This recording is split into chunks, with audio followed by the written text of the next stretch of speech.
That morning began like all the others. Cold, silent, colorless. Clara got up slowly, with the same weariness of someone who has lost everything. The house looked like a portrait of loneliness. The coffee cooling on the table, the empty chair opposite hers, and the clock that made time hurt.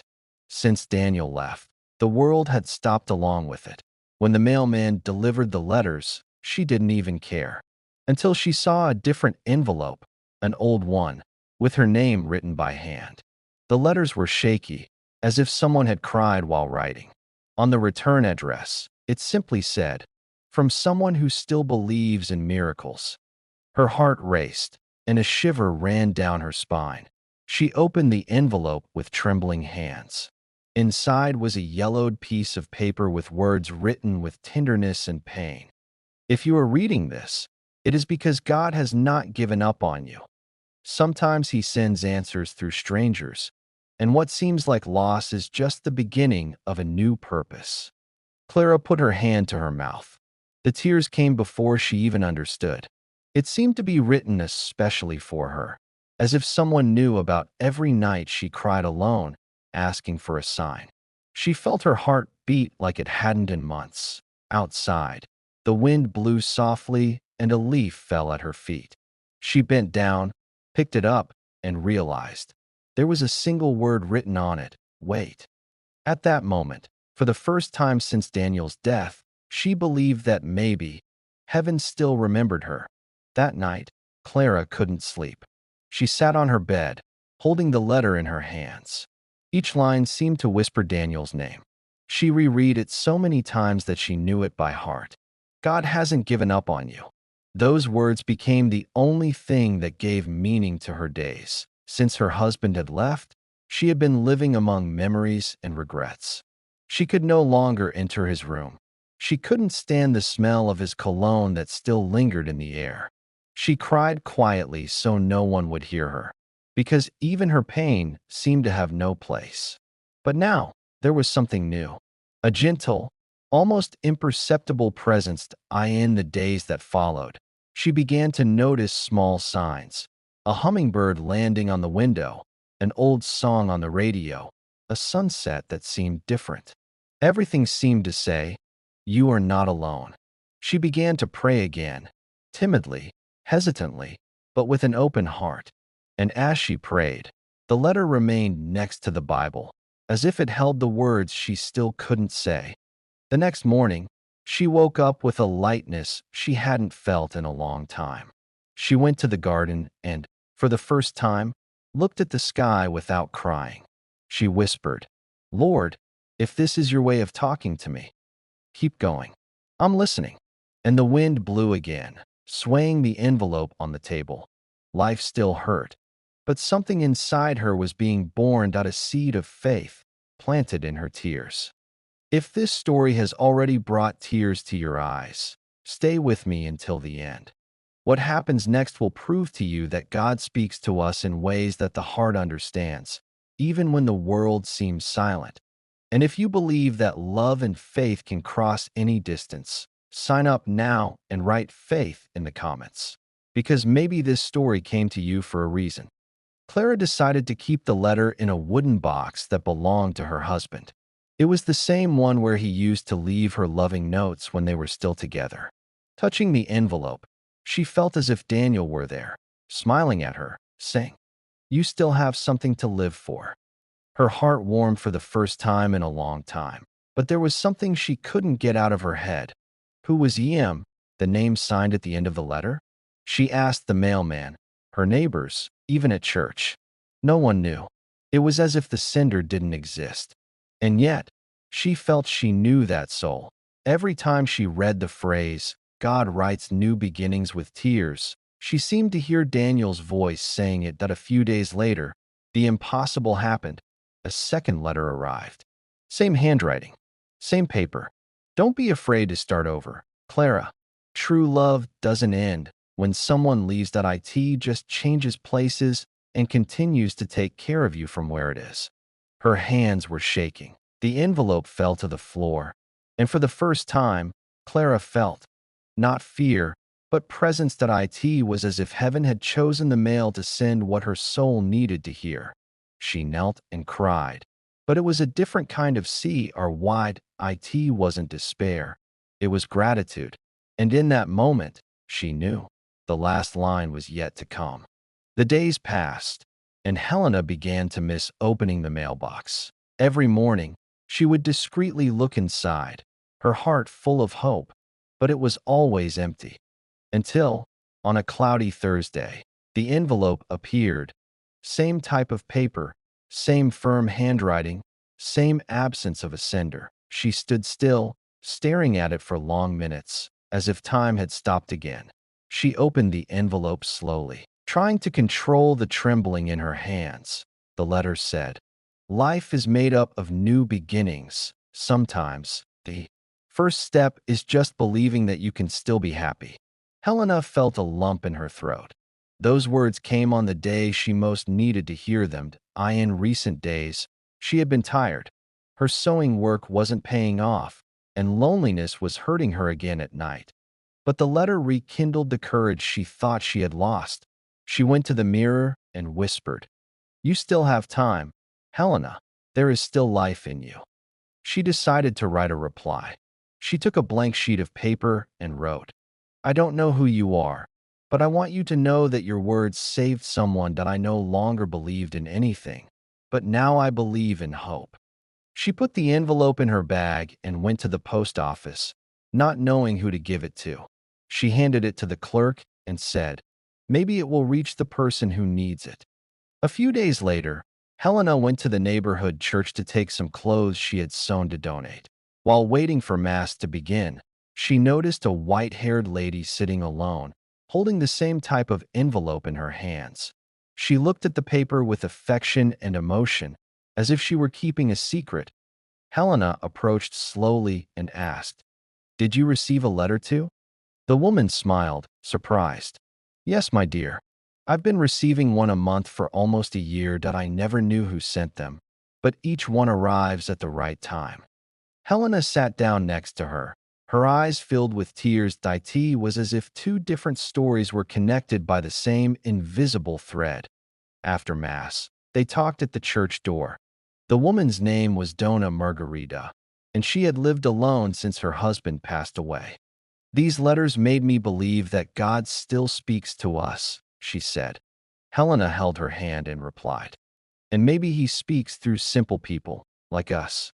That day, Helena returned home with a warm heart. She kept the letter in the box, along with Margarita's, who had let her read it, and before going to sleep, she prayed softly, "Lord, if the person who writes these letters exists, may I one day look them in the eye and say thank you." Little did she know that day was closer than she imagined. The following week, Helena received a call from the church. The priest asked her to come in, saying he had a surprise for her. When she arrived at the courtyard, she saw the same postman who delivered the letters. He was holding an envelope and a small crumpled note. "Mrs. Helena," he said, "I think this was the last one. It was left at the post office with your name on it months ago, but we only found it now." Helena felt her legs buckle. She took the envelope carefully, her heart racing. The paper was slightly stained, as if it had been wet with old tears. She opened it and began to read. "If you are reading this, it is because you have fulfilled your purpose. Your words have reached other people. You were the answer to those who prayed." She didn't understand right away. She leafed through the rest and saw a photo stuck in the corner. It was an old picture of a group of volunteers from the city nursing home. Among them was a gray-haired man with a serene smile. On the back of the photo was a phrase, "With love, Elias Martins, 1948 to 2018. The name sounded familiar. Helena remembered. Elias was the father of a former coworker, known for writing letters of comfort to widows and lonely people. He had passed away years ago, but the letters continued to be delivered because he had left them ready for those who needed them. And at that moment, Helena understood. What began as help became a mission. Helena stood still with the photo in her hands for several minutes. Tears streamed down her face. But there was a smile on her face that it wasn't sadness. It was gratitude.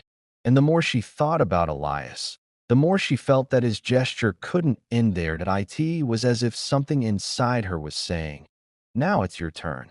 In the days that followed, she began writing again. But this time, the letters weren't for her. They were for people who also needed a reason to keep going. People who, like her once, were tired of fighting. And in each one, she left a piece of her own soul. The first letters went to the city hospital.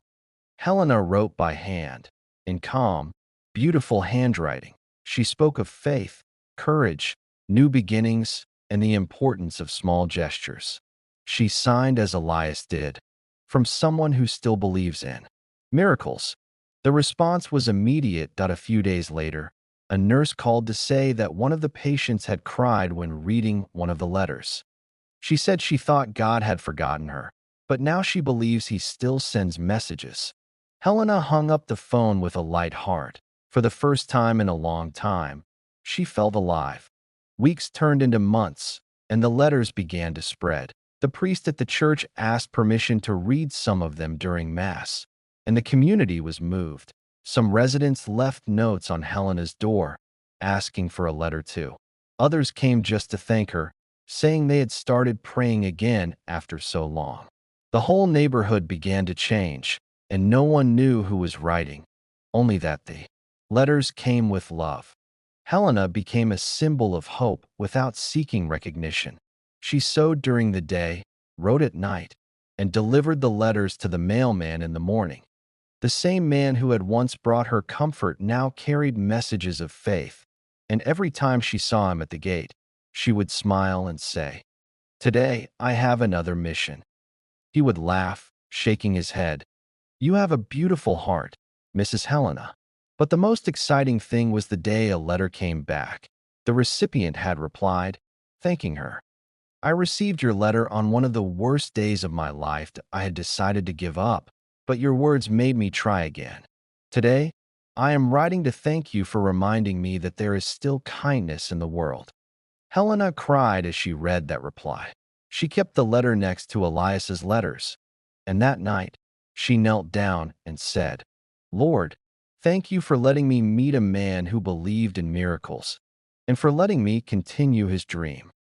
The years passed, and Helena grew old peacefully. Her hands were marked by time, but her handwriting remained steady. She still wrote a letter a week, even with tired eyes. She said that as long as she had the strength to hold a pen, she would have something to offer.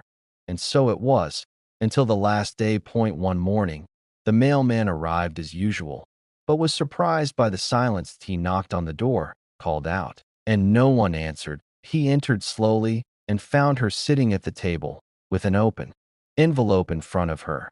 Inside, just one sentence written calmly and tenderly. "When I am gone, may love continue to be delivered into the hands of those who still believe." Next to it were several letters, separated by names and addresses. The mailman understood the message. He took the letters and carried them with him, promising that each one would reach its destination. And so he did. For months, Helena's messages continued to reach strangers, bringing comfort, faith, and tears of gratitude. No one ever knew her full name, but everyone called her the woman with the letters. And in each envelope delivered, there was the echo of one last line: "Love does not die. It just changes hands." And that was how a stranger's gesture turned into an endless chain of hope. After Helena left, the postman kept his promise. Every week, he left a letter at a different address. Sometimes it was a house where someone had lost their husband. Other times, it was a depressed young man, a tired mother, or someone who simply needed a word of comfort. He didn't explain anything. He just smiled and said, "It's a letter of hope." People began to talk about it around town. Some said it was a miracle, others that it was a good deed. But everyone eagerly awaited the day when a letter would arrive at their door. On each envelope was the same signature: "From someone who still believes in miracles." A local newspaper heard about the story and published an article. the letters that heal the heart. Soon, requests came in from other cities. The postman was already old, but he said he couldn't stop. As long as there are people who need to read a word of love, I will deliver it, he said. And he kept that promise until his last day of work. When he retired, he left a package of envelopes on the post office counter with a note. Continue what we started, because a gesture of kindness should never stop where it began.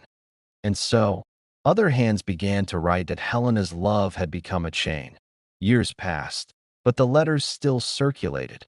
Many people never knew where they came from, but they all knew how they felt when they read them. Some were kept in boxes, others were framed. One woman said she received one on the day she was thinking of giving up on life, and that it was the phrase, "You still have a purpose," that made her change her mind. Others said they had rediscovered their faith. A nurse at the hospital where Helena delivered the first letters told the story to a reporter.